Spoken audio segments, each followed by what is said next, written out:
할렐루야. 오늘 저희들 함께 읽으신 사도행전 18장 12절에서 18절의 말씀을 가지고 사도행전 강의 68번째 시간, 바울은 왜 머리를 깎았나 라는 제목을 가지고 오늘 함께 잠시 은혜를 나누도록 하겠습니다.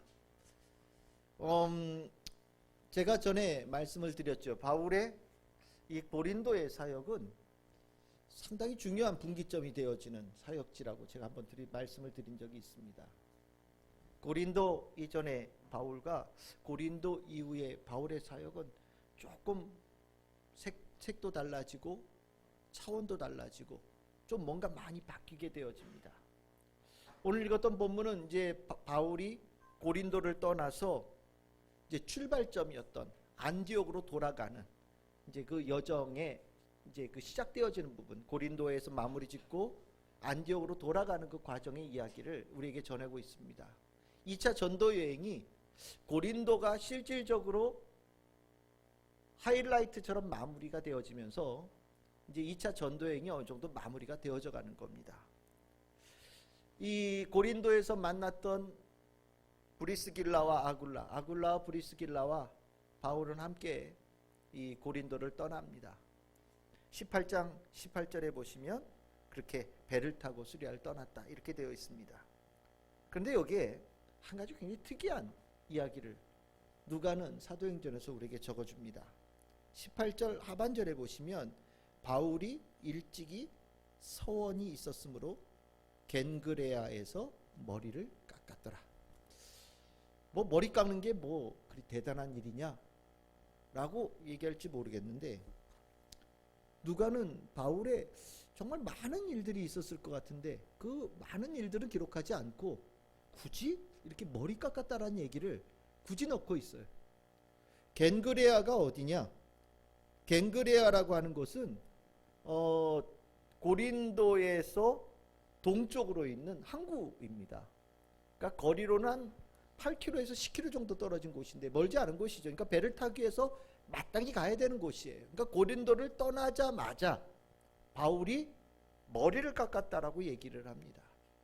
뭐 우리도 심경에 변화가 있거나 이러면 머리를 깎는데, 실은 이 유대인들은 머리를 깎는다라고 하는 것은 조금 다른 의미가 있습니다. 그것은 우리가 흔히 알고 있는 나실인이라고 하는 그 서원과 이 머리 깎는 것이 연관되어져 있기 때문입니다. 우리가 이 나실인의 규정은 민수기 6장에 아주 길게 등장을 하거든요. 근데 거기 이제 민수기 6장에 이제 2절에서 보시면 남자나 여자나, 참 재밌죠. 여자도 매한가지입니다. 여자나 특별한 서원, 곧 나실인의 서원을 하고 자기 몸을 구별하여 여호와께 드리려고 하면, 그러니까 내가 거룩한 하나님의 백성으로서 내 삶 전체를 하나님께 드리고자 하는 사람이 남자나 여자나 누가 되든 간에 그렇게 결단하면 뭐를 해야 되느냐? 머리를 깎아라 이렇게 얘기합니다. 일단 머리를 한번 깎는 거예요. 머리를 깎고 서원하는 기간 동안에 내내 머리를 자르질 않는 겁니다. 머리가 쭉 자라는 그 과정이 시간의 흐름이고, 그 시간 동안에 거룩한 서원이 계속해서 진행되어지고 있다라는 상징이 되는 거예요. 그러니까 머리가 완전히 밀고서 조금 자랄 때는 이제 한 일주일 됐구나, 뭐 예를 들어서 한 달 됐구나. 그런데 이것이 1년쯤 지나면 한 이만큼 자랄 거고, 한 2년쯤 지나면 이만큼 더 자랄 거고, 한참 더 자라면 훨씬 더 많이 자라겠죠. 그러니까 이 사람이 서원한 기간이 얼마나 긴 기간이냐에 따라서 머리 길이가 달라지는 거예요. 그래서 이 머리를 절대 자르면 안 된다. 그 머리에 하나님의 거룩이 같이 묻어 있다라고 얘기를 합니다. 그런데 중간에 가다가 나실인의 서원이, 만약에 이제 오늘 나실인이 하지 말아야 될 것들이 몇 가지 있거든요. 뭐 죽은 것을 만지면 안 된다든지, 죽은 자리에 가면 안 된다든지. 근데 우연하게 내가 가다가 옆에 갑자기 사람이 쓰러져 죽었어요. 그럼 내가 의도지 않게 어기게 되잖아요. 그럼 어떻게 되느냐? 다시 머리를 미는 거예요. 다시 머리를 깎고 다시 나실의 서원을 이행해 가는 거예요. 아마 이 바울이요, 고린도의 모습이 어땠을까? 한 가지 분명한 거는, 오늘 여기서 보시면 일찍이 서원했었다라고 얘기를 하니까 고린도에서의 바울은 분명히 장발이에요. 머리 안 깎았어요. 언제부터 안 깎았는지는 알 수 없습니다. 그런데 제가 볼 때는 우리 여러분들 지지난주에 바울이 꿈속에서 하나님께서 주께서 나타나셔서 말씀을 주셨잖아요. 그 말씀을 듣고 난 다음에 이 고린도에서 특별한 소원을 하지 않았나 싶어요. 1년 6개월을 버텼다라고 얘기했으니까 1년 6개월 동안 적어도 머리를 깎지 않고 그 고린도에서 복음을 전한 겁니다. 나시린 중에 가장 유명한 사람이 누굽니까? 삼손이죠. 태어날 때부터 구별되어진 자였어요. 그러니까 삼손은 태어날 때부터 머리를 한 번도 안 깎는 거예요. 네. 머리가 길수록 하나님의 능력이 함께하는 나시린의 서원을 지켜간 세월이 되어지고, 그 머리를 확 밀었을 때는 하나님께서 그와 함께 하셨던 거룩도 사라지니까 삼손은, 하나님 없는 삼손은 아무것도 아닌 거거든요. 어쨌든 그런 과정이 있는 겁니다. 바울, 고린도를 떠나자마자 머리를 깎았다.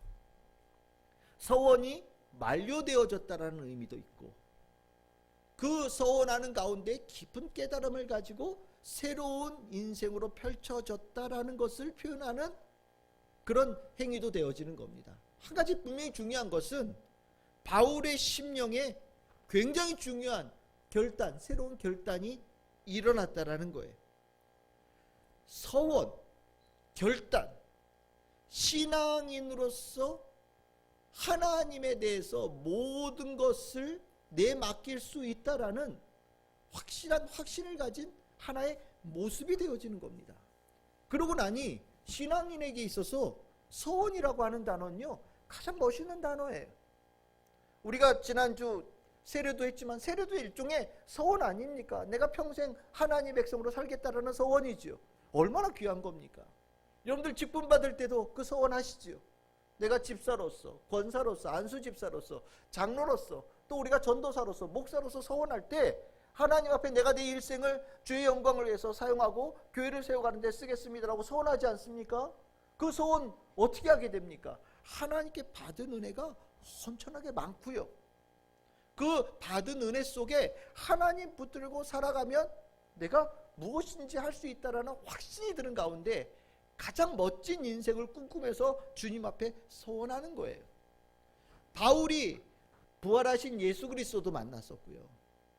바울이 마게도냐 지방으로 건너가라고 하면서 환상 속에 마게도냐 사람의 환상도 본 적이 있고요.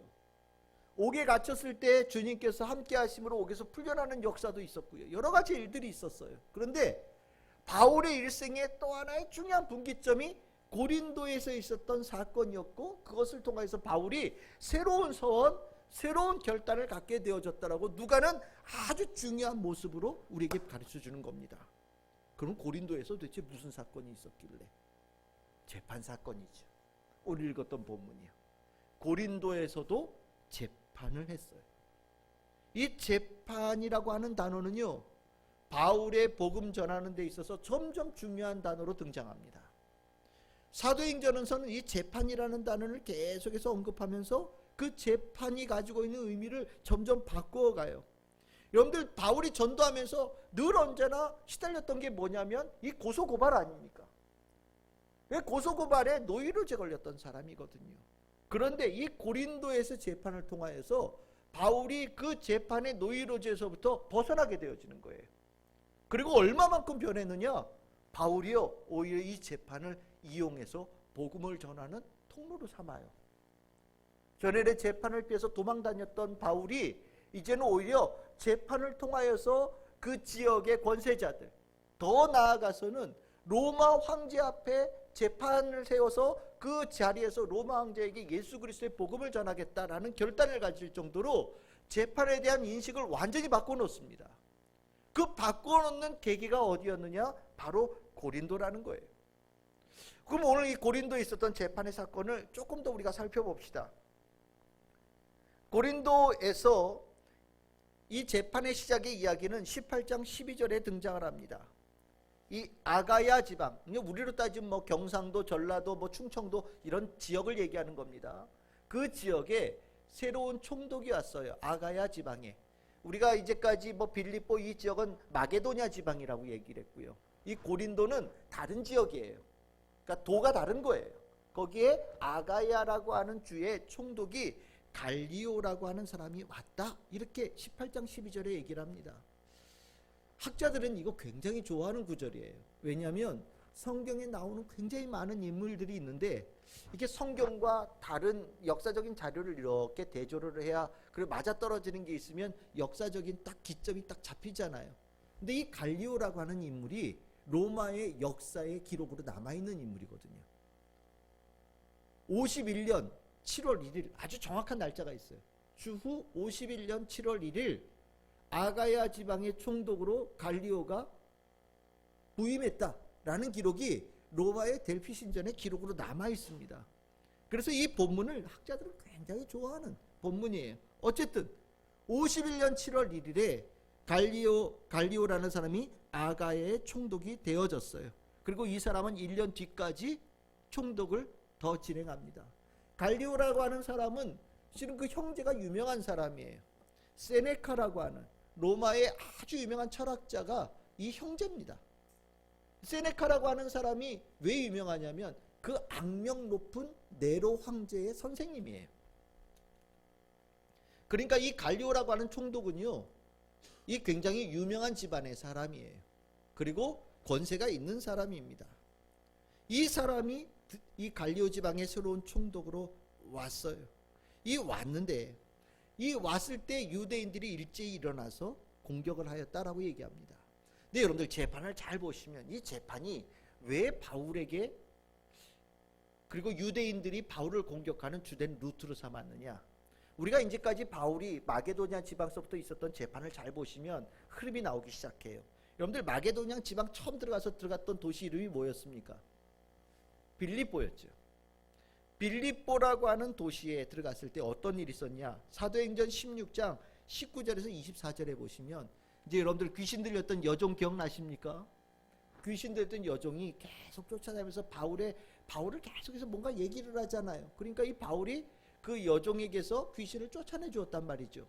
그랬더니 그 여종의 주인들이었던 사람들이 바울을 빌립보 지역의 행정관에게 고소를 해요. 그러니까 이 사람들은 누굽니까? 로마 사람들이죠.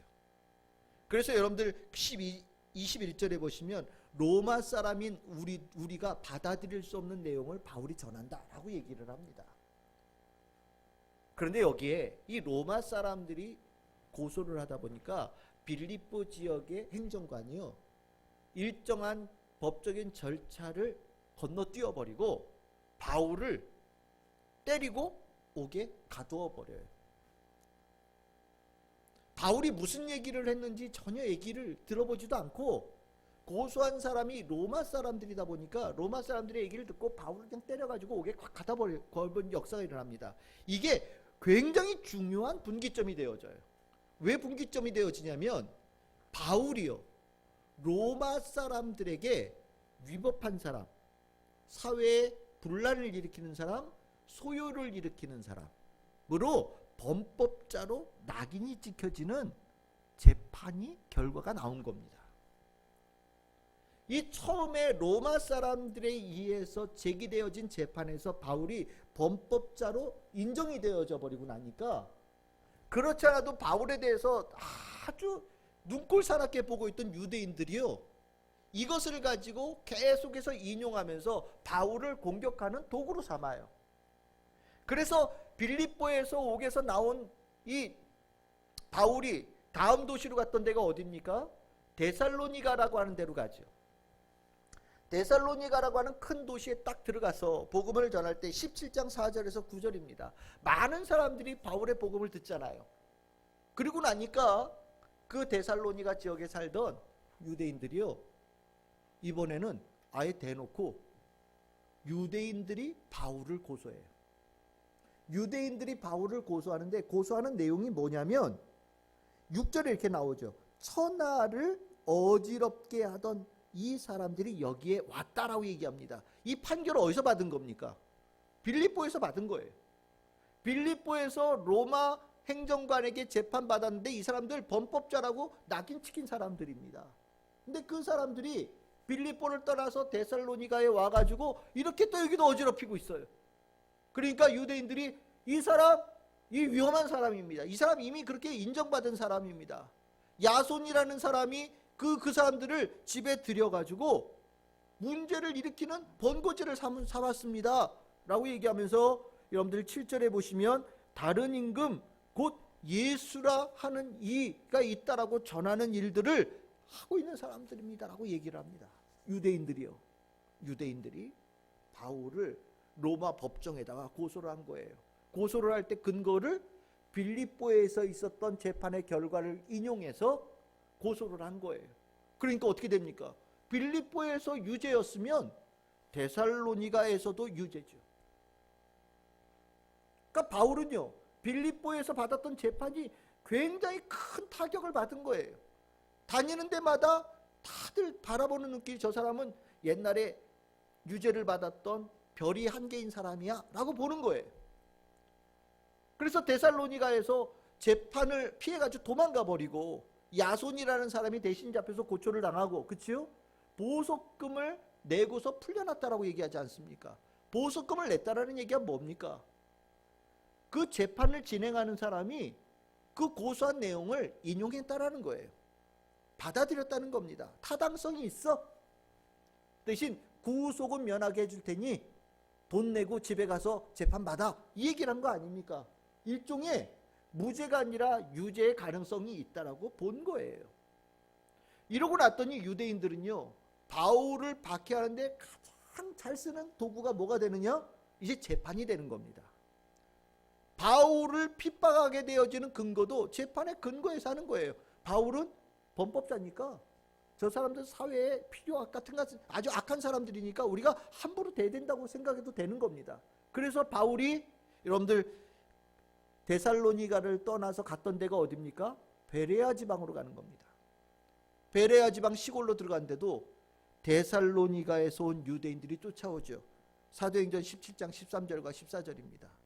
데살로니가서부터 유대인들이 쫓아와요.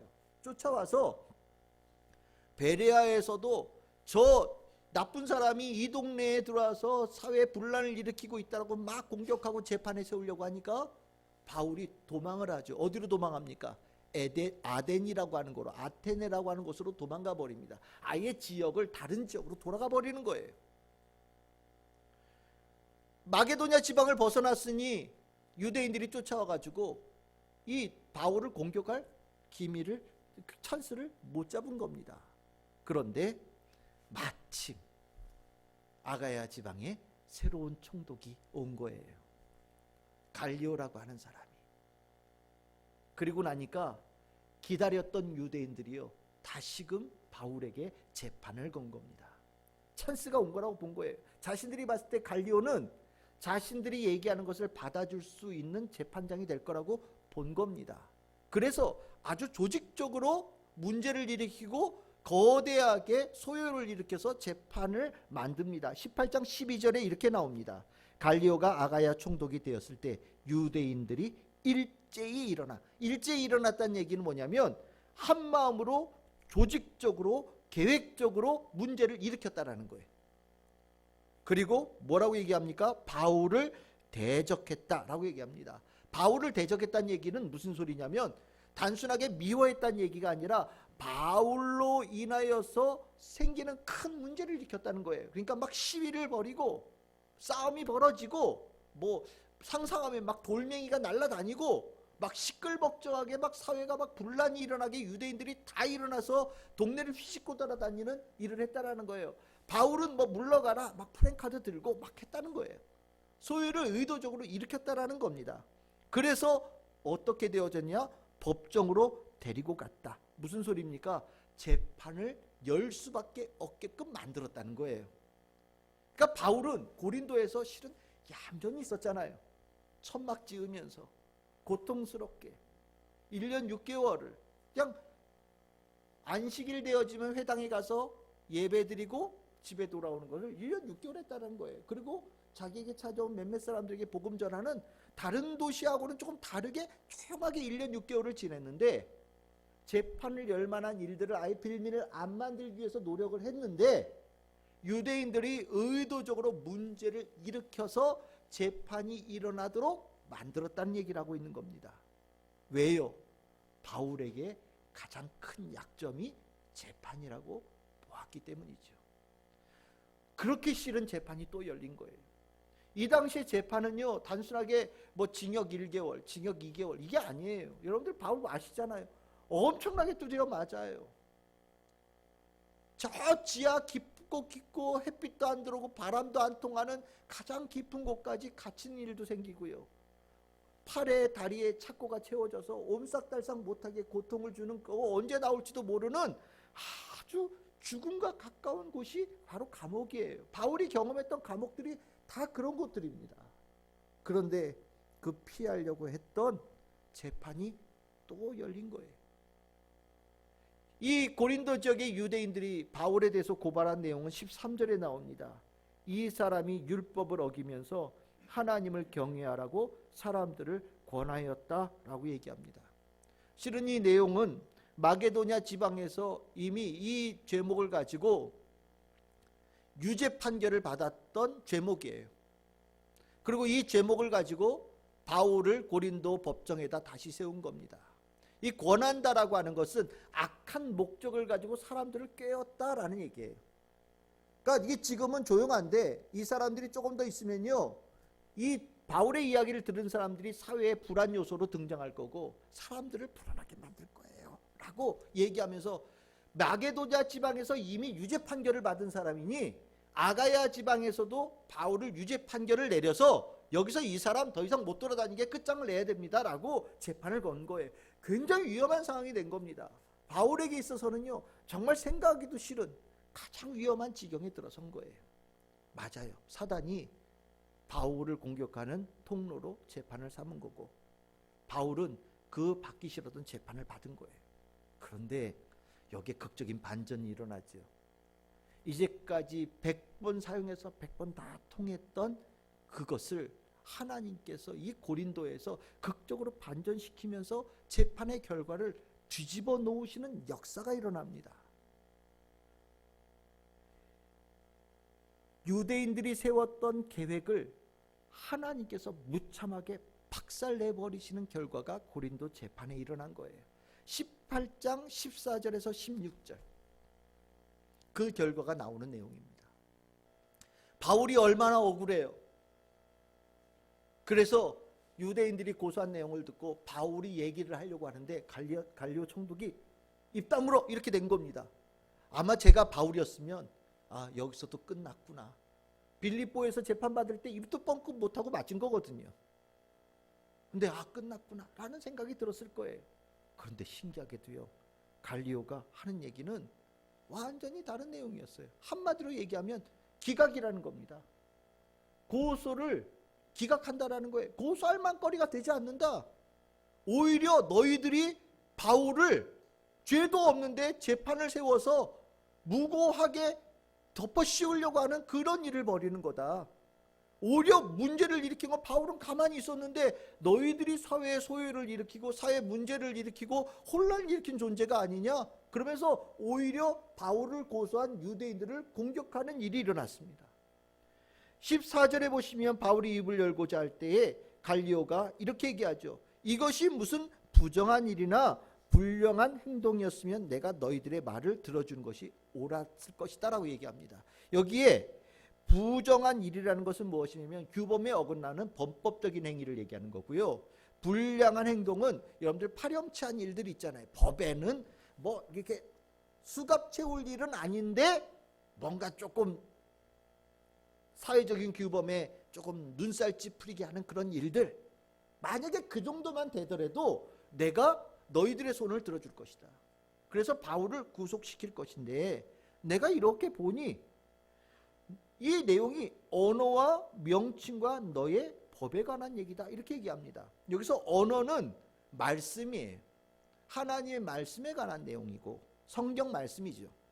명칭은 누가 메시아인가에 대한 논란에 관한 이야기고, 그리고 너희 법은 유대교의 율법을 제대로 지키느냐 안 지키느냐에 관한 그런 싸움인 것 같다.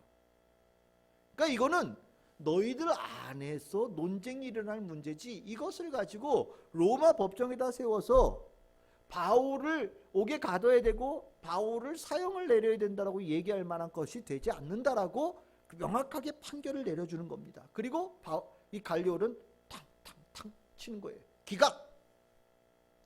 바울 무죄라고 딱 도장을 딱 찍어버리는 겁니다.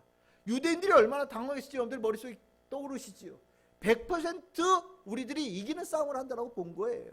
왜? 이제까지 이거 가지고 바울 계속해서 괴롭혔으니까. 그런데 완전히 재판의 결과가 뒤집어지는 역사가 일어난 거예요. 아마 유대인들이 그 자리에서 좀처럼 떠나지 않았던 것 같아요. 그래서 16절에 보시면 뭐라고 얘기합니까? 갈리오가 그들을 어떻게 했다고요? 법정에서 쫓아냈다라고 얘기합니다. 쫓아냈다라고 얘기를 해요.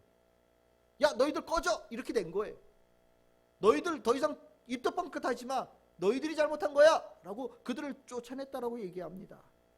참 신기하게 바울이요, 갈리오에게 보호를 받게 되어졌고요.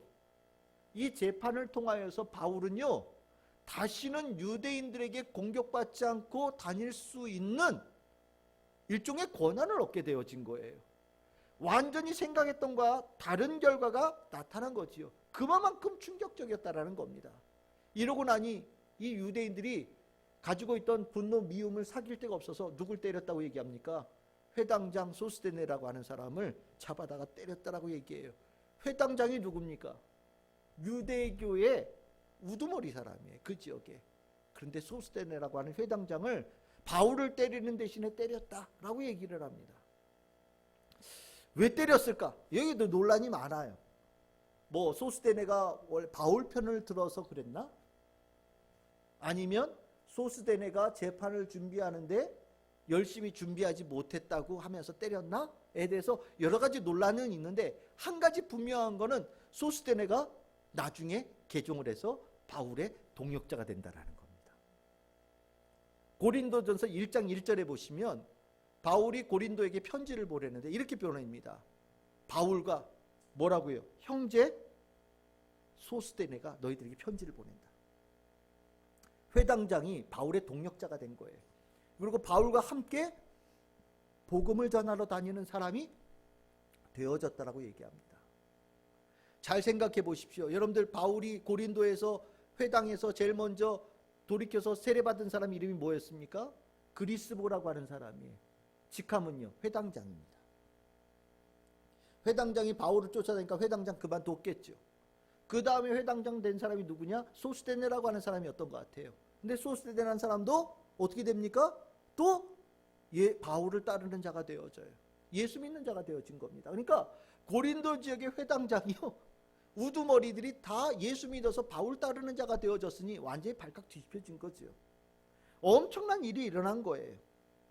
이 바울이 고린도에서 재판을 받으면서 경험한 것, 이거는요, 바울의 인생을 완전히 업그레이드 시키는 아주 놀라운 결과를 가져왔다라고 성경에서는 얘기하고 있고, 그 감격에 바울은 고린도를 떠나면서 서운했던 것에 대한 머리를 깎고 새로 결심한 새로운 사람이 되어져서 복음을 전하는 길로 나섰다라고 누가는 우리에게 전해주고 있는 거예요. 하나님의 말씀대로 살겠다라는 이 서원, 도대체 무엇이 그 재판의 과정 속에서 바울은 느꼈냐? 궁금하죠. 또 우리가 하나님의 사람으로 선다라고 하는 이곳에 서원이라는 단어가 늘 언제나 밀접하게 연관되어지는데, 우리도 이 바울처럼 하나님 앞에 서원할 수 있는 그런 성도들이 되어야 되지 않겠습니까? 이 서원이 얼마나 아름답고 숭고한 모습인지 몰라요. 도대체 우리는 이 서원, 하나님 앞에 바로 서겠다라는 이 서원을 하기 위해서 무엇이 필요할까? 제가 보니까 한 3가지 정도 돼요. 그냥 크게 보면 첫 번째는 뭐냐면 사도행전 18장 9절에서 10절에 나왔던 하나님께서 바울에게 주셨던 그 약속이 성취되어지는 것을 경험하고 나서 새로운 삶으로 하나님께 헌신하는 자가 되어진 겁니다. 우리가 하나님의 사람으로 산다라는 건요, 단순하게 성경책 들고 교회 다니는 차원이 아니에요. 우리가 예수 그리스도를 따른다라는 것은 무엇이냐면 내 일생이 하나님, 예수 그리스도, 성령과 늘 동행하고 딱 붙어 살겠다라는 결단을 내리는 겁니다. 그 결단을 내리게 되어지는 데에 가장 중요한 계기가 되어지는 것이 무엇이냐면 하나님께서 여러분들에게 먼저 주신 하나님의 말씀이 여러분들의 삶에 실질적으로 역사되어지는 그 체험을 통하여서 하나님과 늘 함께 하겠다라는 은혜에 대한 분명한 주님께 대한 감사의 표현을 올려드리는 것이 헌신의 서원으로 이루어지는 거예요. 바울은 시린이 고린도에서 꿈속에서 그 말씀을 주셨을 때 우리 지지난주에 바울이 어떤 상황이었다고 말씀을 드렸습니까? 굉장히 깊은 슬럼프에 들어갔었다라고 말씀을 드렸죠. 완전히 사역이 실패한 것처럼 마게도냐 지방에서 쫓겨서 온 거 아니에요. 재판의 연속 속에서 늘 언제나 재판에서 패하니까 범법자가 되어져 가서 도망온 겁니다. 아덴에서까지 완전히 실패하면서 더 이상 복음을 전할 용기를 갖지 못했어요. 완전히 0이 아니고요, 지하 몇 층까지 내려간 상태의 바울이었습니다. 근데 그때 바울에게 하나님께서 말씀하시잖아요. 내가 너와 함께 하겠다. 잠잠하지 말고 계속해서 복음을 전해라. 네가 복음을 전하는 가운데 수많은 열매가 맺어질 거야. 아니, 저 모든 것을 낭망해가지고 실망해 있는 바울이 그 말을 듣고 벌떡 일어날 수 있는 상황이 되겠습니까? 하나님의 말씀을 내가 받긴 했지만 너무 깊이 들어가 있다 보니까 아마 제대로 일어나지 못하는 상황이었을 수도 있어요. 그래서 하나님 앞에 하나님이 말씀을 이루어 주시면 하나님의 말씀대로 하나님의 복음을 더 힘차게 전하는 자로 살겠다라고 서운했을지도 모르겠다는 생각이 듭니다. 그런데 정말 기적적으로 그 하나님의 말씀이 이루어지잖아요. 가장 두려워했던 그 자리가, 가장 바울에게 약점이 되었던 그 자리가 오히려 하나님께서 나와 함께 하시고 강점으로 완전히 바꾸어 주신 자리로 완전히 전환되어지는 놀라운 기적이 일어났는데, 이 기적은 우연하게 일어난 것이 아니라 이미 바울에게 주시던 하나님의 약속이 성취되어진 것의 결과라는 것을 깨닫게 되어지고 나니 바울은요, 하나님 말씀대로 살겠다라는 서원을 하게 되어지는 자가 되는 거예요. 여러분들, 하나님께서 여러분들에게 주신 말씀이 있으십니까? 하나님께서 여러분들에게 주신 약속이 있습니까? 잘 돌아보십시오. 그 약속이 여러분들의 삶에 이루어진 체험들을 가지고 계십니까? 그렇다면 그 자리에서 주님의 뜻대로 살겠다라는 소원이 이루어지기를 소망합니다. 그 소원이 얼마나 축복되어진 소원인지 몰라요. 근데 많은 사람들이요, 약속받고 하나님께서 그 성취를 이루어 주셨는데도 불구하고 하나님 감사해요, 그리고 나서 그것으로 끝내요. 그렇게 되어지면 어떤 일이 일어나냐? 하나님께서 두 번째 우리에게 축복의 약속을 뒤로 미루셔요. 하나님께서 우리에게 은혜를 주실 때는요, 하나님과 동행하는 자의 삶에 그 축복을 주시기 위해서 우리에게 주시는 은혜거든요. 근데 그 은혜를 받았음에도 불구하고 하나님과 늘 동행하는 자가 되어지는 것을 선택하지 못한다면 아직 준비가 덜 된 거잖아요. 저는 여러분들에게 분명히 말씀드려요. 하나님께서 분명히 다 약속을 주셨을 겁니다.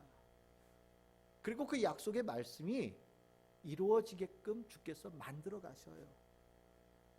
그 하나님의 약속이 성취되어진 자리를 여러분들이 분명히 만나거든. 바울처럼 주님 앞에 내 삶을 주의 영광을 위해서 사용하겠다라는 헌신의 결단이 분명하게 일어날 수 있기를 소망합니다. 그것이 하나님의 사람의 마땅한 모습이에요. 두 번째로 바울에게 있어서 깨달음이 도대체 무엇일까라고 생각할 때 저는 이 생각이 들었습니다. 재판의 고난보다 더 강한 하나님의 힘이 있다라는 것을 바울이 깨달은 거예요. 우리가 인생이 얼마나 깊은 고난이 있습니까? 인생은요, 고난의 연속이거든요. 어려워요. 인생이라는 건 쉽지 않아요. 인생이라는 거는요, 정말 이해할 수 없는 영역들이 늘 연속되어지는 과정이라고 생각을 합니다. 누가 대통령이 되어지면 부조리가 사라지고, 누가 대통령이 되어지면 이 땅에 완전한 평화가 이루어지고, 누가 대통령이 되어지면 모든 갈등들이 해소되어진다라고 얘기하는 거 다 거짓말이죠. 그 사람이 무슨 수로 그것을 할 수 있는 능력이 있습니까? 없어요. 이런 모양의 부조리가 저런 모양의 부조리로 좀 바뀔 뿐이고요. 이런 모습의 갈등이 저런 모습의 갈등으로 좀 바뀌어질 뿐이고요. 또 다른 사람이 위에 올라서서 또 다른 모습으로 자신의 권세를 행사하는 것이 있을 뿐이지, 이 땅의 모든 역사는요, 부조리가 사라질 수 없고 불의함이 사라질 길이 없어요. 그러고 나니 그 안에서 살아가는 모든 인생들은 고난과 어려움이 계속되어지는 과정을 살지요. 그런데 바울도 그 과정을 깊이 살아온 거 아닙니까? 그런데 바울은요, 그 고난의 연속의 삶 속에서 고난의 힘보다 더 강한 하나님의 힘을 재판장에서 느낀 거예요. 가장 어려운 고린도에서 생활 속에서 그를 일으키시는 더 강한 하나님의 힘을 느낀 겁니다. 하나님의 힘은요, 이 땅의 모든 고난을 완전히 뒤엎어 놓을 수 있는 능력을 가지고 계셔요. 그것을 내가 깨닫게 되어지고 나면 어떻게 됩니까? 그 하나님의 힘 절대 놓치지 않지요.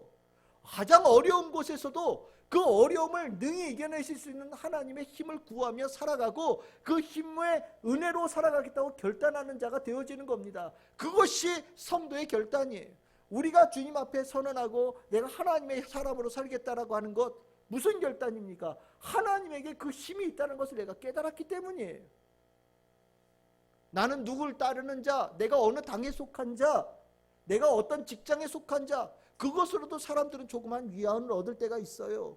하지만 인생을 살다 보면 하나님께 속한 자보다 더 강한 힘은 없어요. 그것을 깨닫고 나면 내가 이제 죽을 때까지 하나님께 속한 자로 살겠다라고 서원하는 거예요. 바울은요, 고린도에서 바로 그 서원의 깊은 서원을 다시 한번 하게 되어지는 자가 되어졌기에 앞으로의 인생을 완전히 바꾼 겁니다. 여러분들 어떠십니까? 여러분들의 인생이 어렵고 힘들 때 그보다 더 강한 힘으로 여러분들에게 은혜를 주시는 분이 바로 하나님이시라는 것을 여러분들 믿으십니까? 그것에 대한 확신이 있다면 삶의 고난과 어려움 속에서도 그것 때문에 정말 나 살고 싶지 않아, 살만 나지 않아, 이런 얘기하지 않아요. 온전하게 하나님께 헌신해 보십시오. 세상의 고난이 여러분들을 무너뜨릴 수 있나? 하나님께 완전히 여러분들의 인생을 맡기시고 주님을 따라가는 인생을 살아보십시오. 여러분들의 삶 속에 고난 속에서 더 크게 피어나는 하나님께 주신 영광의 꽃을 보라보는 인생이 되어질 겁니다. 바울은 고린도에서 그 깊은 고난을 경험한 거예요. 세 번째로 바울이 고린도에서 하나님께 서원할 수 있었던 이유가 뭐냐? 고난의 의미를 다시 한번 깨달은 거예요.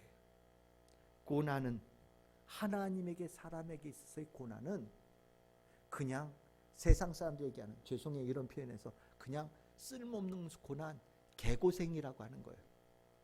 그냥 개고생이 아니라 하나님의 사람에게 있는 고난은 반드시 열매가 맺혀지는 과정이다라는 것을 깨닫게 된 겁니다. 인생이 왜 힘들어요? 그냥 고생, 그리고 나중에 죽을 때도 고생. 그리고 나니 수많은 사람들이 그 고생, 고난이라는 단어를 떠올리면서 인생에 대한 기쁨을 완전히 저 멀리 내던져 버리고 절망 속에 살아가는 거 아닙니까? 누군가는 그 절망 속에 자살이라고 하는 단어를 먼저 떠올리는 사람도 있고요. 어려움 속에 뭔가 내가 빠져 살아야 되겠다라는 결심을 가지고 약물이나 어떤 이상한 주술적인 행동에 빠져 사는 사람도 있고요. 어떤 사람은 저 구석에 날 누가 좀 도와줄 때까지 나는 기다릴 거야 그러면서 구석에 처박혀서 나오지도 않고 저 골방에 갇혀 있는 사람들도 있어요. 그 고난의 의미가 무의미하다라고 생각되어지기 때문에 좀처럼 그 자리에서 벗어나지를 못하는 겁니다. 그런데요, 하나님의 사람들은요, 이 고난의 의미를 다르게 봅니다. 고난은요, 과정이에요. 과정이고 이 끝에는 뭐가 있어요? 반드시 열매가 있다라는 겁니다. 그래서 이 고난이 올 때 그 고난 속에서도 고난과 맞서 싸우기도 하고요, 고난과 그것을 부딪히기도 하고요, 고난을 이겨내고자 하는 결심을 가지고 절망하는 이들을 다시 일으켜서 함께 나아가는 모습도 보여주는 거예요. 바울은요, 고린도에서 가장 힘들었지만 그 고난 속에 하나님께서 주신 열매가 얼마나 풍성한지를 경험한 겁니다. 일단 대표적으로 두 사람이 있잖아요. 그리스보라고 하는 사람과 소스테네라고 하는 회당장이 그 어려운 고린도에서 하나님을 믿는 자로 변화되어진 역사가 일어났고 1년 6개월 동안 그곳에서 복음을 전하면서 많은 이들이 주께로 돌아오는 일들도 경험하지 않았습니까? 바울이 그 깊은 고난은 그냥 개고생이 아니라 하나님의 영광스러운 열매를 맺기 위한 고난이라는 것을 깨닫게 되어지고, 이러고 나니 예수께서 받으신 고난의 의미도 알게 되어지고, 내가 그 고난에 함께 가고 있는 것에 대한 의미도 깨닫게 되어지고, 이제는 고난을 피하려고 도망 다니는 자가 아니라 고난 속으로 뛰어드는 자가 되어져서 고통을 주는 그 땅을 회복시키고 치유하고 변화시키는 하나님의 사람으로 살아가겠다는 새로운 삶의 정체성을 갖게 되어지는 변화가 일어나는 거 아니겠습니까? 바울은요, 정말 고린도에서 정말 힘들었지만 그 가운데 하나님의 사람으로도 굳건하게 살아가겠다라는 새로운 소원과 새로운 결단을 가져가는 놀라운 축복의 땅으로 그 땅의 삶을 받아들인 거예요. 그래서 뭐 했느냐? 머리 깎았다. 그 바울의 모습이 얼마나 숭고하게 보이고 얼마나 아름답게 보이고 얼마나 의미심장하게 보였는지 누가는 다른 이야기 하나도 적지 않고 바울이 고린도 떠나자마자 머리 깎았다 라고 우리에게 전해주고 있는 거예요. 여러분들 고난 때문에 머리 빠지고 삽니다. 고심하다가 스트레스 때문에. 근데 우리 크리스찬들은요,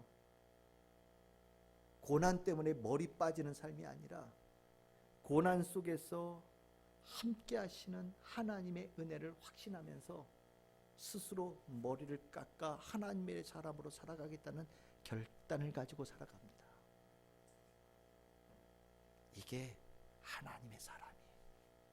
여러분들, 이 바울의 모습이 어떻게 보이십니까? 바울의 모습은요, 크리스찬들에게 있어서 반드시 가져야 될, 모든 사람들이 주께 드려야 될 가장 아름다운 모습입니다. 그래서 사도행전에서는 바울의 모습을 우리에게 전해주는 거예요.